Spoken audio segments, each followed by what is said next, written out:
Magnetic poles के बीच में, ऐसा बुक में दिया हुआ है कि नॉर्थ हो साउथ हो, और इसके बीच में हमने एक क्या किया है, रेक्टेंगुलर कॉइल लगा दिया है।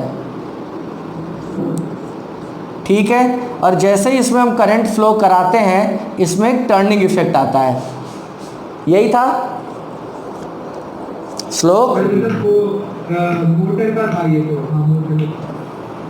यही सब बड़ा होके मोटर भी बन जाएगा, पहले तो मोटर ही तो है।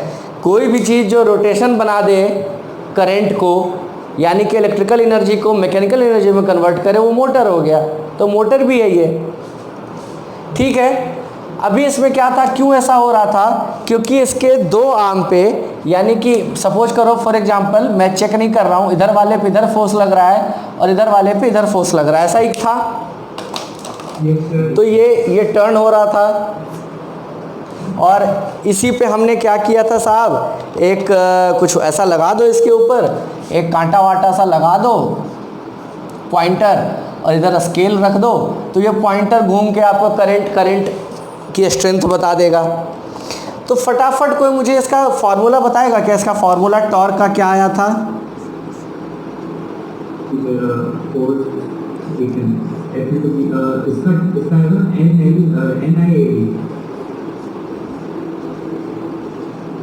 क्लियर है? कुछ छूटा भी है इसमें क्या? किसी को पिछले चैप्टर का टॉर्क याद है? पिछले चैप्टर का टॉर्क याद है डायपोल का? P क्रॉस E या P E साइन थीटा, यही था।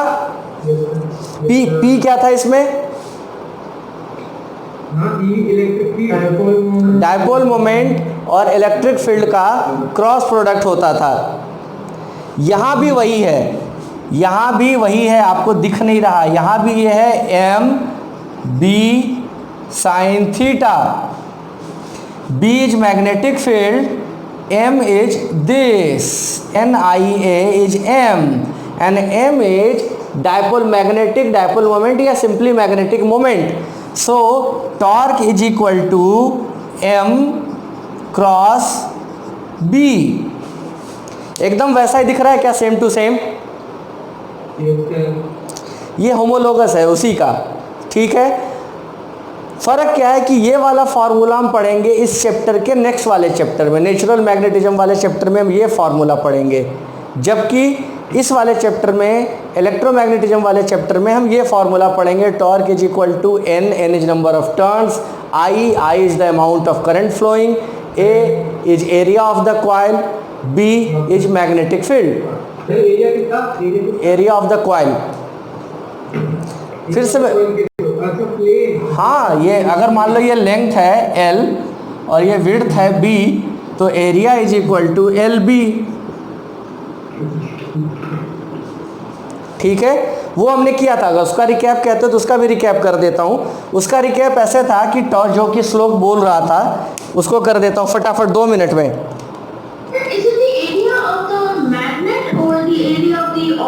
एरिया ऑफ द कॉइल बोल रहा हूँ ना, तो ऑब्जेक्ट और मैग्नेट कहाँ से आ गया बच्चा? Area, cross section area of the coil. इसको हमने कैसे डिटरमाइन किया था कि टॉर्क का फॉर्मूला क्या होता है, torque is equal to force into perpendicular distance. Force का फॉर्मूला क्या होता है सर? ILB, याद है क्या? IL क्रॉस B, याद है? 90 डिग्री हो जाएगा एंगल, तो ये हो जाएगा ILB साइन थीटा 1 हो गया। ILB साइन थीटा होता है basic formula, into perpendicular distance. So this is the perpendicular distance, a small b, this L and B become I, area magnetic field. Number of turns भी आप चाहें तो सब जगह इसमें मल्टीप्लाई कर दें, तो NIAB इज टॉर्क। ठीक है, नहीं बेटा, वो आपको गिवन होगा, उसको मानने की जरूरत नहीं है, वो क्वेश्चन में गिवन होगा। ठीक है, अब आगे बढ़ते हैं। अब हमने क्या किया था, ये टॉर्क था घुमाने वाला, अब हमको एक टॉर्क चाहिए वापस लाने वाला, कांटे को घुमाने वाला, टॉर्क देने वाला। तो हमको टॉर्क मिल गया ट्विस्ट करने के लिए, टर्निंग इफेक्ट देने के लिए। लेकिन जब करंट ख़त्म हो गया, ऑफ हो गया सर्किट, तो वापस वो अपने ओरिजिनल पोजीशन पे कैसे आएगा? तो उसके लिए हमने इसको क्या दे दिया था, नीचे एक स्प्रिंग लगा दिया था और इस टॉर्क को एक रीस्टोरिंग टॉर्क दिया था हमने, restoring torque, and that is क्या दिया था, K इंटू थीटा। दिख रहा है? तो K जो था वो टॉर्जन कांस्टेंट था स्प्रिंग का, और थीटा उस एंगल पे जिस पे घूमा था, याद है क्या? तो फिर हमने क्या किया, इन दोनों टॉर्क को इक्वेट किया।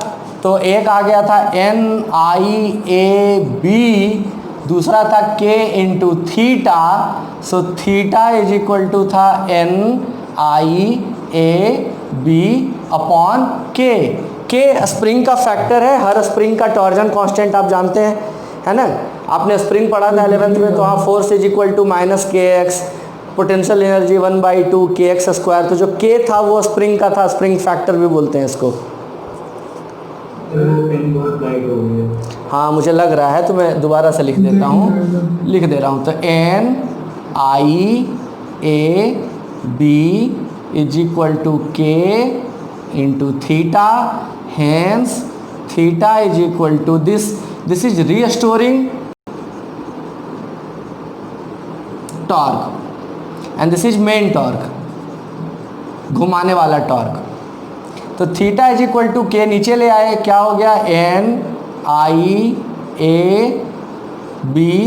Upon K। अब दिख रहा है?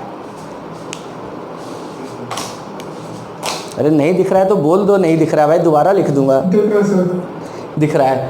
तो बेसिकली इसमें n कांस्टेंट है, इसमें n कांस्टेंट है, एरिया कांस्टेंट है, मैग्नेटिक फील्ड कांस्टेंट है, K कांस्टेंट है। क्योंकि एक बार जब आपने बना दिया नंबर ऑफ टर्न्स उसका फिक्स है, एरिया फिक्स है, मैग्नेटिक फील्ड फिक्स है, K फिक्स है स्प्रिंग का, जिस भी मेटल या मटेरियल का बनाया है। तो सीधे सीधे थीटा जो हो गया वो प्रोपोर्शनल किसे हो गया, यानी जितना करंट हम देंगे उसके प्रोपोर्शनल वो उसमें एंगुलर डिस्प्लेसमेंट होगा, थीटा क्रिएट होगा। ठीक है, ये रिकैप हो गया गैल्वेनोमीटर का। इसके बाद दो इसमें क्वांटिटीज आई थी जिस पे हमने कुछ न्यूमेरिकल बनाए थे। एक था फिगर ऑफ मेरिट और एक था current sensitivity. Figure of merit का फॉर्मूला कौन बताएगा फटाफट?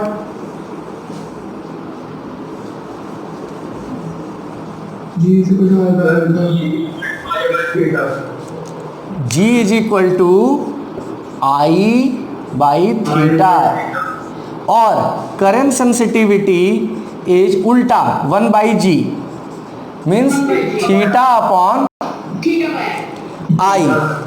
सो दिस वाज क्या, ये क्या था, ये क्या था, यूनिट डिफ्लेक्शन के लिए जितना करंट चाहिए, एक डिग्री कांटा घुमाने के लिए जितना अमाउंट ऑफ करंट चाहिए उसको हम बोलते हैं फिगर ऑफ मेरिट। और करंट सेंसिटिविटी उल्टा था कि 1 एम्पियर करंट देंगे तो कितना एंगल बनेगा। कोई कंफ्यूजन? दोबारा समझाऊं? भूल गए होगे, बहुत लंबा गैप हो गया है, बीच में टेस्ट आ गया था, किसी ने रिवीजन ढंग से नहीं किया होगा। जो उस दिन हमने क्लास में न्यूमेरिकल बनाया उसके बाद किसी ने कुछ बनाया नहीं होगा। तो क्या दोबारा इसको एक बार फिर से समझाऊं? ये है, देखो थीटा इसमें नीचे है, तो जो नीचे रहेगा ना उसके साथ हम लिखते हैं यूनिट, ऐसा समझ लो। तो यानी कि यूनिट करंट से जो एंगल प्रोड्यूस हुआ, यानी deflection produced by unit current, and यहां उल्टा current needed for unit deflection. अगर मान लो किसी स्केल में ऐसे 10 यूनिट्स डिवीजन बने हुए हैं, तो पहला एक यूनिट 0 से 1 तक ले जाने के लिए जितना करंट चाहिए, क्लियर है? तो सपोज करो ये मान लो 10 डिग्री है। फॉर एग्जांपल मैं एक एग्जांपल दे रहा हूँ, या 1 डिवीजन है, 10 डिवीजन में से यूनिट डिवीजन एक, ऐसा 10 डिवीजन है, 1 2 3 4 5 6 7 8 9 10 डिवीजन है। मैंने दिखाया था पिछली क्लास में, जिन लोगों ने क्लास मिस किया है तो हम क्या कर सकता हूँ, ऐसा कुछ मैंने दिखाया था पिछली क्लास में। तो इसमें देखो डिफ्लेक्शन बना हुआ होगा, दिख रहा है क्या? अब हाँ या ना तो बोलो। Yes, sir, it is visible. Arijit, Aditya, yes sir. तुम क्या मतलब बापूजी की कथा सुनने आते हो बीच में कि आरती लेंगे, प्रसाद लेंगे और घर चले जाएंगे, आरती में 5 रुपये का सिक्का डाल के? तो कछु बोलो भाई, कुछ अपनी सुना लो, कुछ हमारी पूछ लो, पूछो पाछो बतियाओ भाई, क्या समझ में आया नहीं आया? मुझे कैसे पता चलेगा कि आप लोग को क्या समझ में आ रहा है नहीं आ रहा है?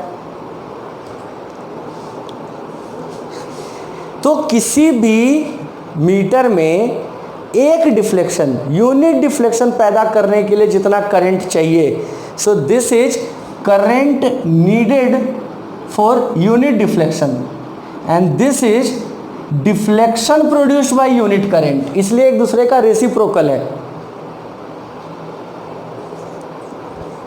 क्लियर है भाई? जी सर। जी, सर। एक हमने और फॉर्मूला पढ़ा था, वो था वोल्टेज सेंसिटिविटी का, याद है क्या? Yes sir. रिलेशन बताया था कि voltage sensitivity is current sensitivity divided by resistance of the coil. ठीक है, ये इसलिए बताया था कि डायरेक्टली हम निकाल लें, और इस पे हमने उस दिन एक न्यूमेरिकल बनाया था जिसमें सबका आंसर गलत आया था और हमने बोला था कि शायद मिसप्रिंट है, याद है क्या? 10 टू द पावर -9 या -6 कुछ ऐसा सबका आ रहा था। वो इसलिए था, याद करो, करंट सेंसिटिविटी गिवन था 1 माइक्रो एम्पियर, ऐसा ही था ना कुछ, डिफ्लेक्शन पर 1 माइक्रो एम्पियर, याद आया? Yes sir. और ऐसा था कि Vs गिवन था कुछ डिफ्लेक्शन पर मिली वोल्ट। हमने उस दिन इस फॉर्मेट में नहीं लिखा था, अब देखो आंसर सही आ जाएगा। तो जब आप ऐसे लिखेंगे, हमको R पूछ रहा था, तो R इज इक्वल टू क्या हो जाएगा? IS अपॉन,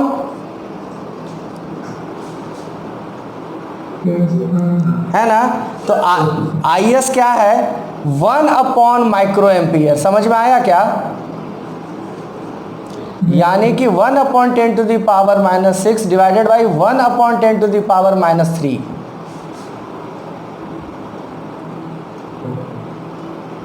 तो अब इसका आंसर क्या आएगा? 10 to the power 3। तो यही राइट आंसर था।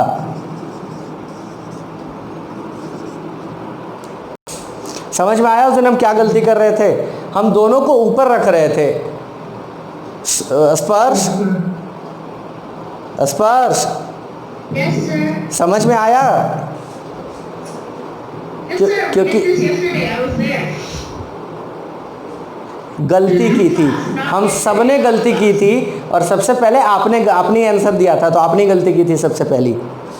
चलो अब आते हैं आज। Yes, sir. I remember this one. सुन, अब आज का टॉपिक है हमारा कन्वर्जन, कि कैसे हम कन्वर्ट करेंगे।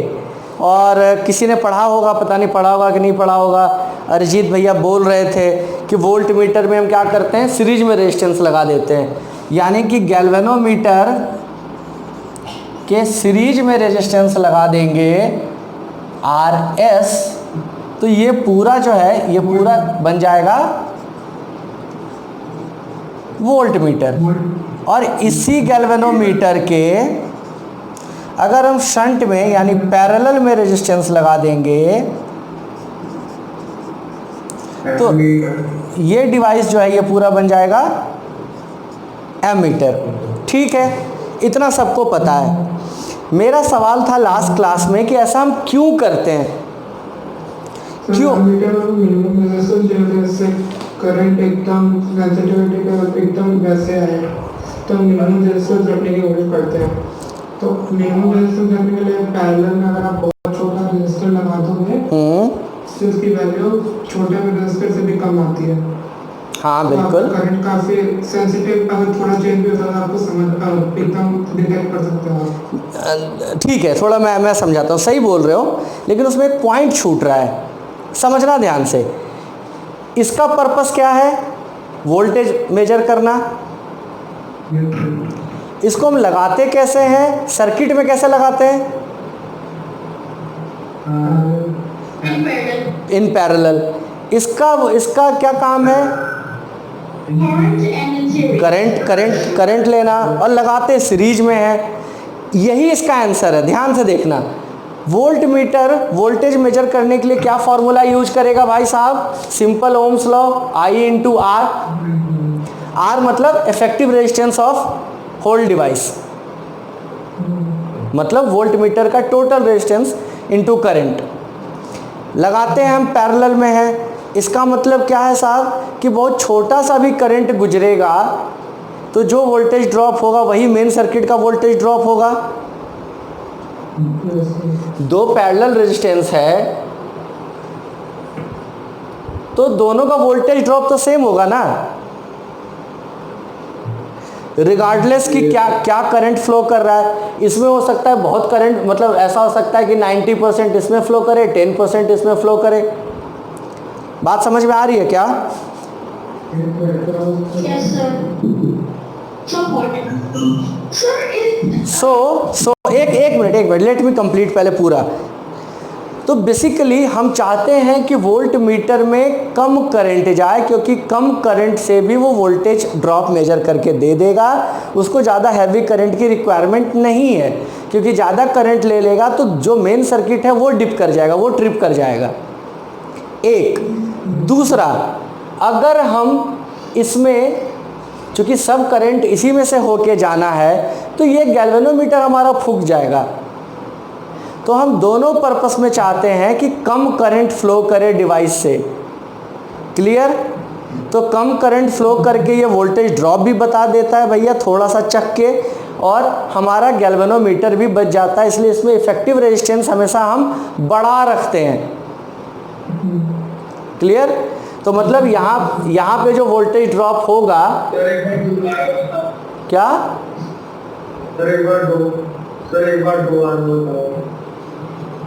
दोबारा ये बोल रहा हूँ कि चूंकि आप वोल्ट मीटर को पैरेलल में लगाते हैं सर्किट में, तो पैरेलल सर्किट की खासियत क्या है कि दोनों का वोल्टेज ड्रॉप सेम होगा, और वोल्टेज ड्रॉप सेम होने के लिए अमाउंट ऑफ करंट सेम होना जरूरी नहीं है ना।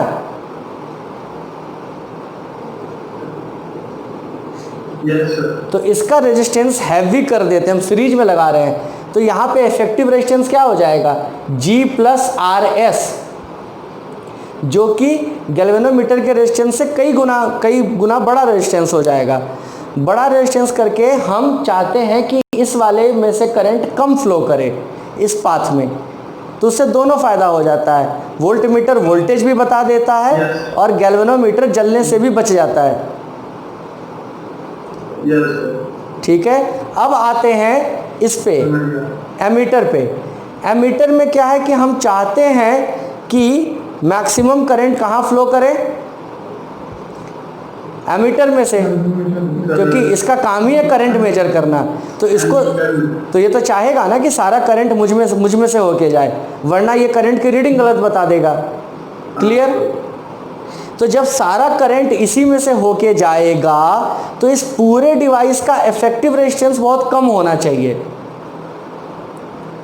तो इफेक्टिव रेजिस्टेंस को कम करने के लिए हम पैरेलल में लगाते हैं, क्योंकि हम जानते हैं कि सीरीज में रेजिस्टेंस जोड़ोगे तो बढ़ जाएगा, पैरेलल में जोड़ोगे तो सबसे कम हो जाएगा। क्लियर? तो एक तो हम पूरे सर्किट का इफेक्टिव रेजिस्टेंस लो रखना चाहते हैं, तो हम ये यूज करते हैं पैरेलल। इसका दूसरा प्रॉफिट ये है कि अंदर गौर करो तो अंदर भी पैरेलल है, तो अगर जो करंट मैक्सिमम आएगा वो लो रेजिस्टेंस की वजह से इस पाथ से चला जाएगा, फिर आपका गैल्वेनोमीटर फूकने से बच जाएगा। यही प्रांजय बोल रहा था। तो हमको डिवाइस बनाते समय दोनों फोकस करना होता है कि उसका जो काम है वो काम क्या अपने फुल इफिशिएंसी पे करेगा, क्या उसमें कम से कम एरर हो, और दूसरा क्या वो वाइटल होगा, क्या वो खुद भी जी पाएगा या खुद ही मर जाएगा। क्लियर? तो हमको डिवाइस की लाइफ भी अच्छी चाहिए होती है और उसकी सेंसिटिविटी भी मैक्सिमम रखनी होती है। क्लियर? तो अब इसमें क्या क्या क्या बच्चा? दोनों केसेस में बहुत कम हो गए थे सर। पैरेलल में तो रेजिस्टेंस कम हो गया ना उसका। हाँ, तो कम हो गया तो फायदा, सुनो फिर से समझा रहा हूँ। तो यहाँ से मैक्सिमम करंट इंटर हुआ, मैक्सिमम, क्योंकि एमीटर को मैक्सिमम करंट चाहिए अपने अंदर। ये पूरा डिवाइस सीरीज में लगा हुआ है। इसके गैल्वेनोमीटर, तो वही तो मैं कह रहा हूँ ना। और इसके अंदर पैरेलल में आपने लो रेजिस्टेंस लगाया है, तो जो मैक्सिमम करंट इसमें गया वो मैक्सिमम करंट इधर से चला गया। मतलब आप चाहते हैं कि मेरे बॉडी में मैक्सिमम करंट आए लेकिन हार्ट को नुकसान नहीं करे, किसी और रास्ते से मैक्सिमम करंट निकल जाए। अब आई बात समझ में? तो आप पूरे सर्किट का रेजिस्टेंस लो रखना चाहते हैं, तो उससे क्या होता है, सारा करंट आप में घुस गया और उसके अंदर हाँ सर, अगर वो सीधा जाएगा तो गैल्वेनोमीटर वो कट जाएगा। हाँ, तो बट ऑब्वियस, इसीलिए हम उससे भी लो रेजिस्टेंस उसके पैरेलल में लगाते हैं ताकि अंदर गया हुआ करंट जो है थोड़ा सा गैल्वेनोमीटर से जाए, बाकी ज़्यादा से ज़्यादा शंट रेजिस्टेंस से निकल जाए। ठीक है? तो अब आते हैं सीधे, हाँ,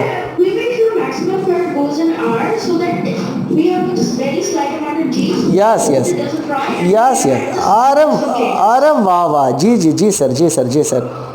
तो अच्छा एक बात बताओ, अगर मैं आपसे पूछूं इस वाले में कि अगर मान लो इसमें करंट गया आई, इसमें करंट गया आई और इधर चला गया आई जी, तो इसमें कितना करंट गया सर नीचे वाले में? तो लगा दो, पैरेलल है, इसका मतलब जी आई जी, इसका रेजिस्टेंस इनटू इसका current should be equal to इसका रेजिस्टेंस यानी R shunt into I minus I G. So this is the main and only one equation for ammeter, this वाला, नोट डाउन। इसमें कितने character हैं? जी, I जी, आई और R S H. 1 2 3 4, कोई भी इसमें आपको 3 दिया हुआ रहेगा, चौथा निकालना होगा। क्या बेटा? हाँ, किरचॉफ लॉ जब भी मैंने आपको क्या कहा था उस दिन, याद है कि शुरू में पढ़ते समय मैग्नेटिक फील्ड का चैप्टर लगेगा लेकिन लास्ट में न्यूमेरिकल बनाते समय करंट इलेक्ट्रिसिटी का हो जाएगा, याद है क्या? तो अब आप एक चलिए दोबारा आप करंट इलेक्ट्रिसिटी ही पढ़ रहे हैं, ये सब किरचॉफ लॉ ही है। चलो समझ में आ गया क्या?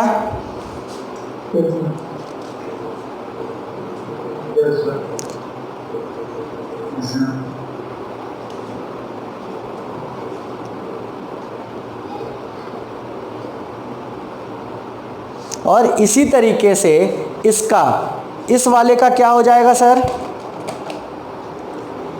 इस वाले का ऊपर वोल्ट मीटर वाले का क्या हो जाएगा? सिंपल है, इसमें तो सीरीज में है, तो यानी कि सेमी करंट जाएगा G plus R is equal to V। तो इसका भी एक ही इक्वेशन है, एक करंट फ्लो करेगा, सीरीज में दोनों रेजिस्टेंस है G और R, तो I G plus R is equal to V, simple Ohm's law. तो चले कुछ सवाल बनाए क्या फटाफट? लिख लो।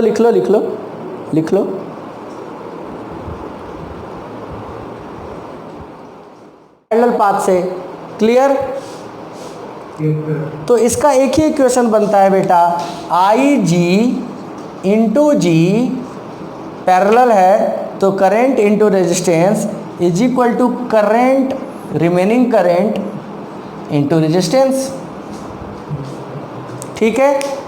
अब आपकी बुक में या आपके सर क्या करेंगे, कई सारे फार्मूले लिखाएंगे, I G is equal to R S is equal to. क्यों इतना सारा फार्मूला रटना, just draw the figure, get the equation, equation में से जो आपको फार्मूला चाहिए निकाल लीजिए।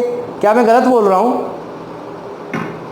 मतलब आई जी पे मतलब एक टर्म का वी दिया है तो उससे वी वाला कर दीजिए ओम लॉ से ना। हाँ तो ओम्स लॉ ही लग रहा है सब, ओम्स लॉ किरचॉफ्स लॉ यही सब लगेगा। चलो तो अब लेते हैं आज का पहला सवाल। रेडी हो? Yes sir. Yes sir.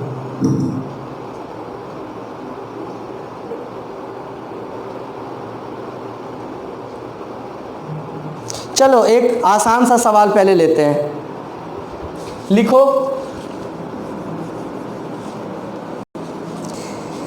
एक गैल्वेनोमीटर है जिसमें 100 स्केल्स हैं। एक गैल्वेनोमीटर हैज 100 इक्वल स्केल्स।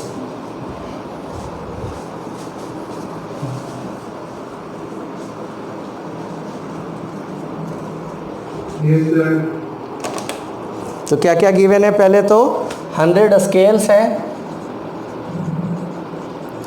और क्या है, करंट सेंसिटिविटी है IS, IS है 10 डिवीजन्स पर मिली एम्पियर, और वोल्टेज सेंसिटिविटी है 2 डिवीजन्स पर मिली वोल्ट।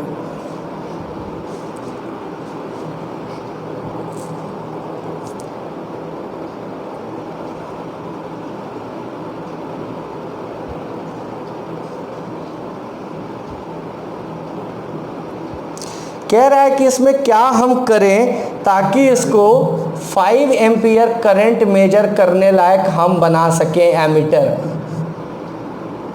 हम इसमें क्या मॉडिफिकेशन करें ताकि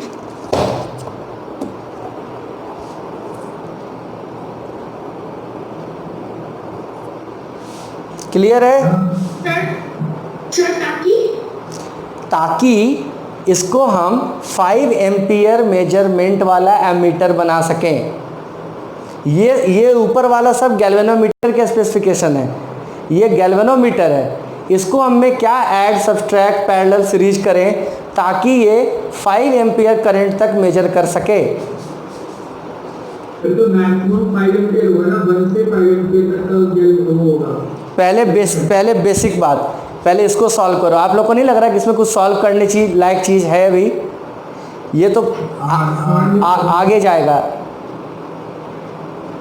पहले इसमें कुछ सॉल्व करने लायक चीज़ है कि नहीं? आर निकाल देना सर। आर कैसे निकलेगा सर?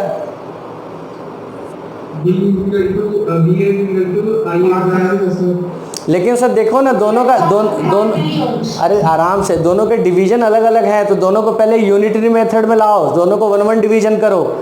तो अगर 10 डिवीजन के लिए चाहिए 1 मिली एम्पियर, 10 डिवीजन के लिए चाहिए 1 मिली एम्पियर, तो 1 डिवीजन के लिए कितना चाहिए? 1/10 मिली एम्पियर। सिमिलरली तो नाउ दिस इज IS। इसी तरीके से 2 डिवीजन के लिए चाहिए 1 मिली वोल्ट, तो 1 डिवीजन के लिए कितना चाहिए? तो अब निकालो R इज इक्वल टू क्या होता है? IS upon VS। सर अभी भी आप कुछ गलती कर रहे हैं, 1/5 नहीं आएगा। Sir, it's 5 millions.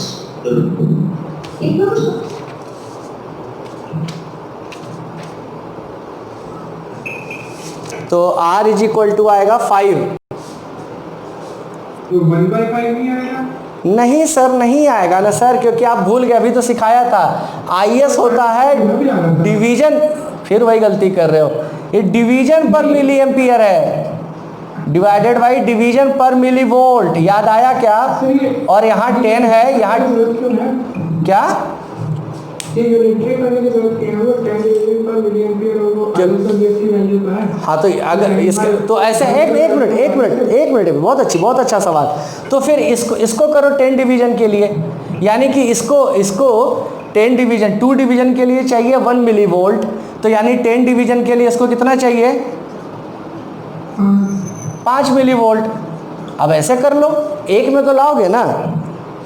It's like 3 केले का दाम इतना है, 5 पपीते का दाम इतना है, तो सबको यूनिटरी मेथड पे लाओगे ना, एक स्केल पे लाओगे ना।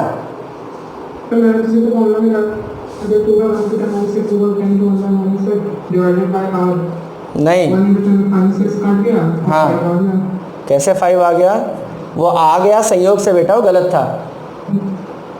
नहीं ना, तो आयस हर एक मिली एम्पीयर के लिए 10 डिवीजन हो रही है, हर एक मिली वोल्ट के लिए 2 डिवीजन हो रही है, तो ऐसे ये यूनिट स्केल में है ना, तो गलत नहीं है।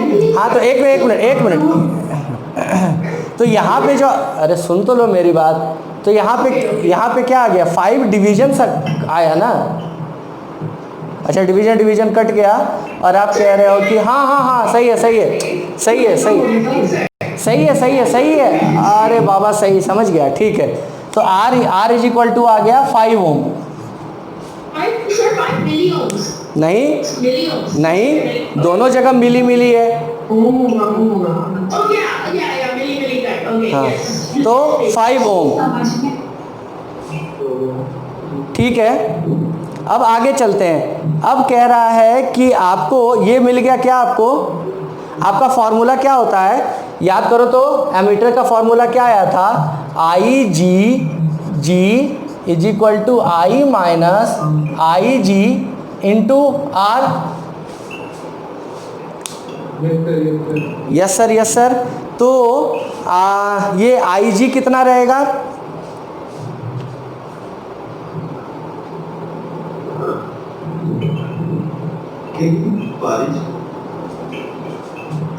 Sir, 1 million or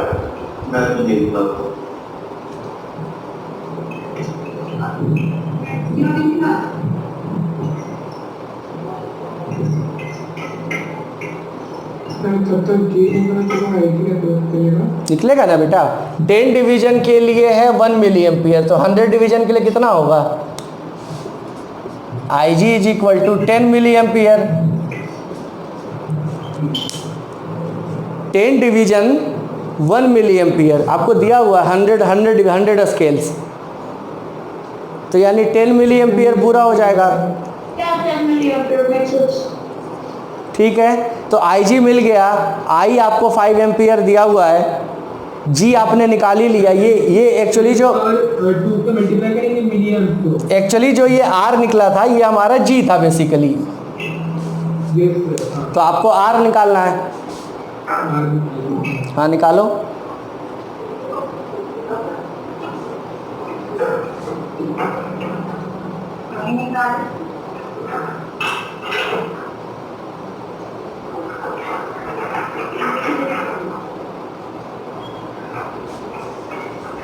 हो जाएगा, यहाँ से तो सॉल्व हो जाएगा। आई पता आर्यन?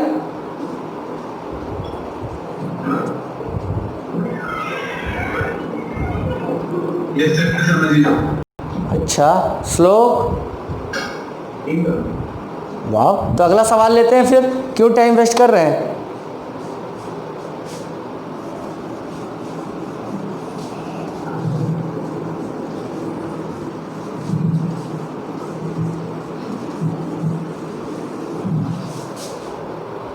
अगला क्वेश्चन लेते हैं।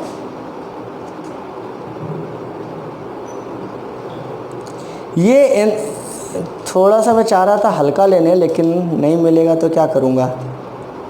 सर आंसर कितना था पिछले वाले का? 1 है। नहीं 1 नहीं है, 5/499।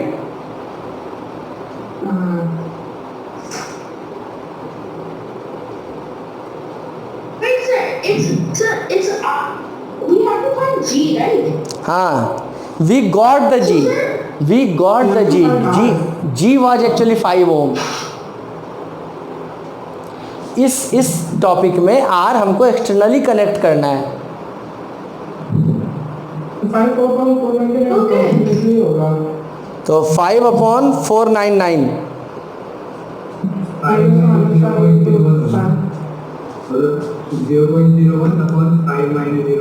Yes yes yes yes yes you are right sir, into 5। चले आगे चले, ठीक है अगला सवाल लेते हैं। हाँ ये आसान है, पहले एक काम करो, एक और सवाल बनाओ, लिखो। एनसीईआरटी का क्वेश्चन है इसलिए छोड़ नहीं सकते, बनाना तो पड़ेगा ही। कह रहा है अ galvanometer with a coil of resistance 12 ओम। तो यानी बेसिकली ये क्या गिवन है, जी गिवन है, G is equal to 12 ohm. कह रहा है shows full scale deflection for a current 2.5 milli ampere.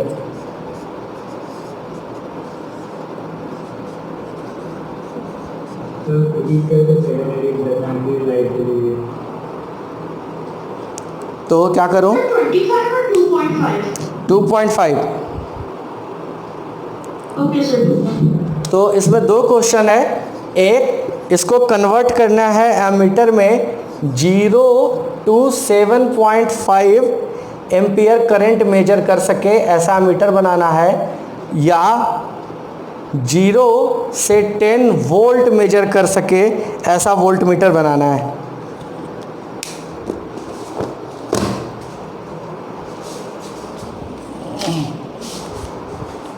श्लोक क्या कह रहे थे बेटा तुम?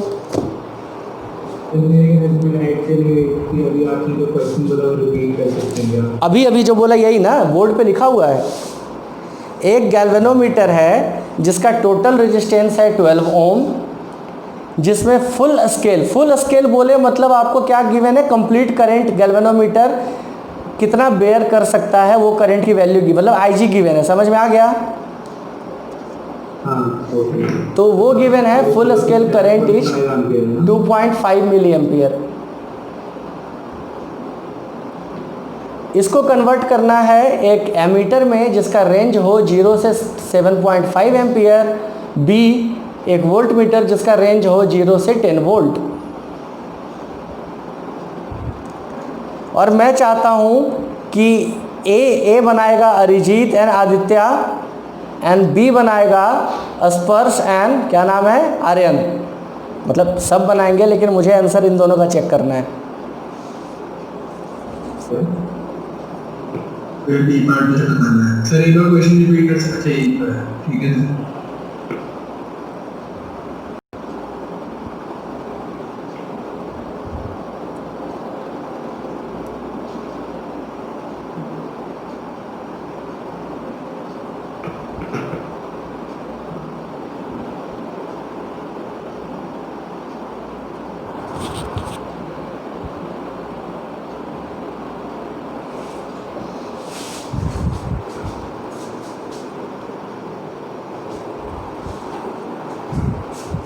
त्यागी ji, Tyagi ji, Sir, almost done, just about done. Okay okay okay okay, मैं तो आपकी हेल्प मांग रहा था। Oh, yes sir, tell me. हाँ मतलब मुझे लग रहा था तुम मेरे साथ साथ बनाओगे, मेरी हेल्प करोगे। तो एमीटर के लिए इक्वेशन क्या होता है sir? I G into Sir, जी G into G is equal to I minus I G into R. तो हमको सब कुछ गिवन है, आई जी गिवन है 2.5 milli ampere into G is 12 ohm is equal to, ohm को अच्छे से लिख दो, आई गिवन है 7.5 ampere, yes sir, so 7.5 ampere minus 2.5 milli ampere, इसका ध्यान रखना, yes sir. So into R. तो ये R निकालना है। 6 ओम। अरे आराम से भाई, 6 ओम इतना कम? हम तो पढ़े हैं कि बहुत Exactly. Swarm?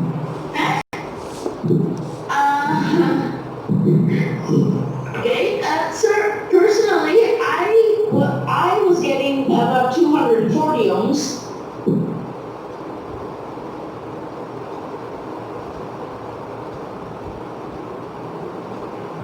And you tell R should be small, right?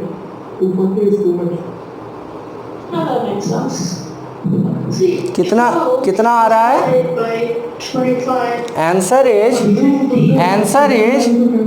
अरे आंसर इज अप्रोक्सीमेटली, अप्रोक्सीमेशन में आंसर है 4 इंटू 10⁻³ ओम।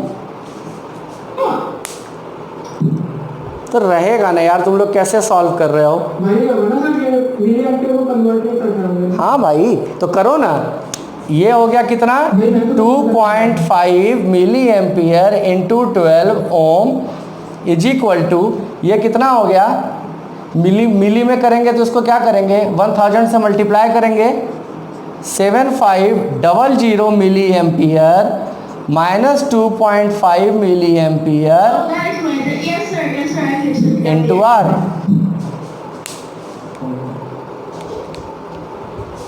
हो जाएगा। चलो इस पे आओ, ये तो और भी आसान है। इसमें क्या करना होता है? ये ए था, बी में क्या करना होता है? बी का तो एक ही फॉर्मूला मैंने बताया, ये I G plus R is equal to we.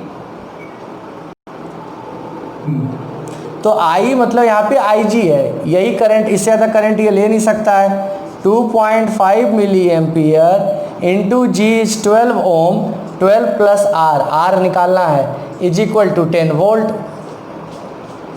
मिली नीचे जाएगा, 12 plus R is equal to 10 divided by 2.5। Milli को कर दिया मैंने ऊपर 10⁻³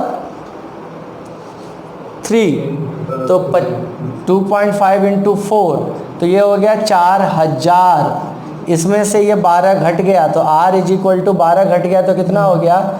88 398 कर देता हूँ सर। कैमरा तो अपने हाथ में है सर, ठीक है। Yes, sir.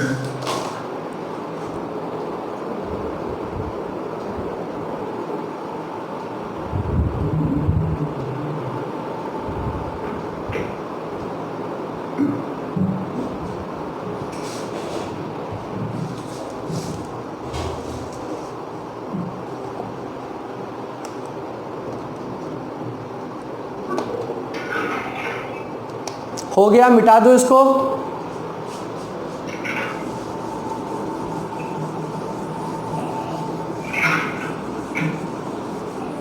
अब 2 क्वेश्चन आपके होमवर्क के लिए दे रहा हूं। होमवर्क मुझे बना के बताइए। पहला, फर्स्ट क्वेश्चन क्या कह रहा है? फर्स्ट क्वेश्चन कह रहा है कि द एमीटर ऑफ रेजिस्टेंस इतना, एमीटर है, ध्यान से सुनना, एक एमीटर है जिसका रेजिस्टेंस है 0.8 ohm, can measure current up to 1 ampere. एक एमीटर है जिसका रेजिस्टेंस इतना है और करंट कैपेसिटी मेजरिंग इतनी है। कह रहा है कि अगर हमको इसकी कैपेसिटी बढ़ा के करनी हो 5 एम्पियर तो क्या हमको और रेजिस्टेंस शंट में जोड़ना पड़ेगा? क्लियर है सर? तो 0.8 क्या था? 0.8 उसका रेजिस्टेंस था। शंट रेजिस्टेंस था। हाँ, इसको इस सवाल में थोड़ा मिसप्रिंट है, इजी कर देता हूँ। ये गैल्वेनोमीटर कर लो और इसको एमीटर कर लो। यानी गैल्वेनोमीटर है जिसका रेजिस्टेंस है 0.8 ओम, क्योंकि लैंग्वेज में आप फंस जाएंगे। गैल्वेनोमीटर है, रेजिस्टेंस है 0.8 ओम, करंट है 1 एम्पियर, उसको बनाना है एक एमीटर जो कि मेजर कर सके 5 मिली एम्पियर तक। ठीक है सर? क्लियर? एक गैल्वेनोमीटर गिवन है जिसका रेजिस्टेंस है 0.8 ओम। 0.2. राइट आंसर है त्यागी जी, लेकिन ये होमवर्क था, नियम को ब्रेक मत किया कीजिए। Sorry. हाँ, क्योंकि आपके साथ साथ बहुत सारे लोग बनाएंगे इसको। चलिए अगला सवाल दे रहा हूँ, क्वेश्चन नंबर 2, ये भी होमवर्क है। इसमें एक फिगर गिवन है, फिगर क्या है देख लो।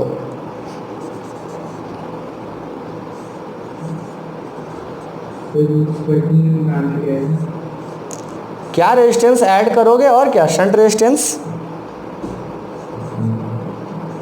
3 वोल्ट की बैटरी है, 3 ओम का रेजिस्टेंस है, ठीक है। ये है, इसमें कह रहा है कि सर्किट में करंट मेजर करना है।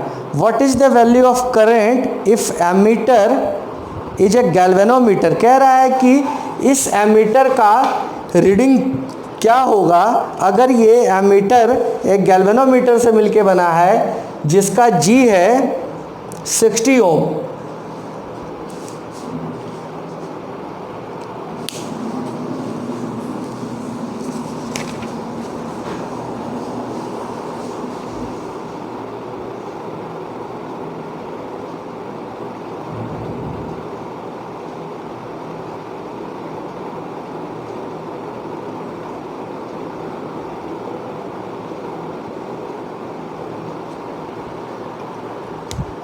ठीक है सर, इसमें 3 क्वेश्चन है, इसमें 3 क्वेश्चन है सेकंड वाले में, कि अगर ये एमीटर, हमको एमीटर की रीडिंग बतानी है तीनों केसेस में। फर्स्ट केस, अगर गैल्वेनोमीटर है जिसका रेजिस्टेंस है 60 ओम। सेकंड, अगर इस G के साथ 60 ओम के साथ एक शंट रेजिस्टेंस भी कनेक्टेड है 0.02 ओम का। तीसरा, अगर ये आइडियल है तो। 3 केसेस हैं और ये तीनों आपका होमवर्क है। Sir, what was the first case again? ये सर्किट में एमीटर कनेक्टेड है, इस एमीटर की रीडिंग बतानी है कि एमीटर कितना रीडिंग, मतलब बेसिकली आपको करंट निकालना है तीनों केसेस में। मतलब यहाँ पे करंट ही बताएगा ना, और क्या करेगा ये, तो कितना करंट फ्लो करेगा अगर ये एमीटर बना है एक गैल्वेनोमीटर से जिसका रेजिस्टेंस है 60 ओम। सेकेंड, अगर ये एमीटर बना है 60 ओम इन पैरेलल और इन शंट विथ 0.02 ओम का एक शंट रेजिस्टेंस है, तो मतलब 60 ओम भी है और उसके पैरेलल में एक 0.02 ओम का रेजिस्टेंस है तो। एंड थर्ड क्वेश्चन, अगर ये एक आइडियल गैल्वेनोमीटर या आइडियल एमीटर है तो। Yes, sir. Okay sir. Okay, so बनाइए, एंजॉय कीजिए। चैप्टर यहाँ पे ख़त्म हो रहा है। अगर आप कहेंगे कि सर इस एक चैप्टर का ओवरऑल पूरा रिवीजन करवा दीजिए तो पूरा कंप्लीट A to Z करवा दूंगा। Yes, sir. Just a small. क्योंकि मुझे लगता है कि बहुत लंबा चैप्टर था और आप में से बहुत सारे लोगों को जहाँ तहाँ बहुत सारी प्रॉब्लम होगी इसमें। कई लोगों ने क्लासेस मिस की हैं, ठीक है। और ये चैप्टर प्रैक्टिस का चैप्टर है क्योंकि थोड़ा सा अलग था। बहुत सारा इसमें क्रॉस प्रोडक्ट आया है, बहुत सारे वेक्टर्स आए हैं, है ना। ऐसा मेरा मानना है। तो मैं चाहता हूँ कि इस वीकेंड पे, कमिंग वीकेंड पे आप अपने डाउट्स के साथ पूरा ये, अब मतलब आज के बाद से पूरा ये सप्ताह डाउट क्लियरिंग क्लास है इस चैप्टर का। इस चैप्टर पे मैं इसलिए फोकस कर रहा हूँ कि इसका अगला चैप्टर इसी पे फ्री मिलेगा। इस पे प्रैक्टिस आपकी बहुत अच्छी है तो आपके एक और चैप्टर आपका पूरा हो गया। बात मेरी समझिए, क्लियर है। तो बहुत बड़े वैल्यू का चैप्टर है, बड़े अमाउंट का चैप्टर है, इसलिए इस पूरे वीक, आज मंडे है ना, पूरे वीक आपको जिसको भी लेनी है इसमें डाउट क्लियरिंग क्लास बहुत प्रैक्टिस कीजिए और मुझसे जो मन करता है पूछिए। क्या